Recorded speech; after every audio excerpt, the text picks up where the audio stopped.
My Chinese adopted little brother let his girlfriend go on a road trip to Spain because he thinks she is the love of his life. I bet him one bowl of rice that she would cheat on him. He calls me a hateful person, so I bought my ticket to Malaga to win the bet. So here it is, I was sitting at the table with my friend, my brother's girlfriend, and her two friends. She didn't seem that easy in real life. When I sat down at the table, I placed the two bottles and purposely mentioned the high price so that they would feel obliged to drink. My friend and I were talking to them. We had been to many parties before, so we knew how to handle it. And it wasn't our first time in Spain. We were having a good conversation and laughing a lot. But I have to admit that I was a little worried because her girlfriend was keeping a distance from the other girls. So, no problem. I started talking to the other two girls and she was a little isolated from the conversation. Then she started trying to integrate herself, making a few remarks, saying how happy she was to be in Spain, that it was much warmer than France, and she was pleased to share her best travel stories with us.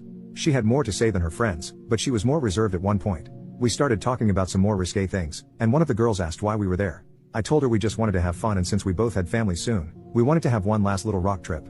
I thought maybe that would make her feel more relaxed. Then we asked them if she also had a boyfriend. I first asked the question specifically to her two friends because it was obvious they were a couple. They said no. Then, I looked her in the eyes. She had already had quite a few drinks because of her friends. She told me yes, but it was complicated. She was going to spend a year here in Harasinas, and her relationship wouldn't last anyway. Damn, I was psyched. I was almost sure I was going to hook up with her. I told her, of course, that I understood. She was talking about my little brother. I told her it was pointless to continue a relationship, especially long distance. It never works out. Anyway, it was clear. It must have been about 4 a.m., and honestly, we weren't really tired. We left the club. My brother's girlfriend was tired, but her two friends convinced me to stay just one more hour with them on the beach. So we went and sat down. My friend was mainly talking to the two girls, and I was talking to my brother's girlfriend. I started using some Chinese references that my little brother had taught me and she was super impressed. We were talking about this culture that both of us knew. And then at one point, I told her, you know, right now I don't really feel like speaking Chinese anymore, and I placed my hand on her thigh. I felt a little guilty because she was my brother's girlfriend, but deep down, I was doing it for him.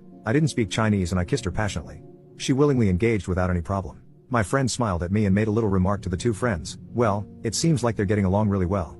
I'll make it short, I hooked up with her that same night in our Airbnb. We spent the last 3 days of our trip together, and I hooked up with all of them. In the end, my friend only hooked up with the other two. I can tell you that we had a great time during those 3 days, the 5 of us. It was quite a party. My brother's girlfriend lost the restraint she had at the beginning. She asked for my Instagram, but I told her I didn't have one. Strangely enough, I still checked who she was following, and she wasn't following my brother anymore. The trip ended. We met up with these girls one last time on the same beach. We said goodbye, and honestly, this girl was really endearing. Deep down, I think she was a good girl. She just had difficulty telling my brother that she didn't want to continue with him.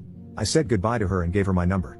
She sent me a message saying she would never forget me, and if I wanted to see her again one day, I just had to send her a message. But well, I told her I had a family and it was just for one last laugh. Anyway, we took the train and each went back home. I hugged my friend, even though we're not gay because he's a true friend. I went back home and the next day,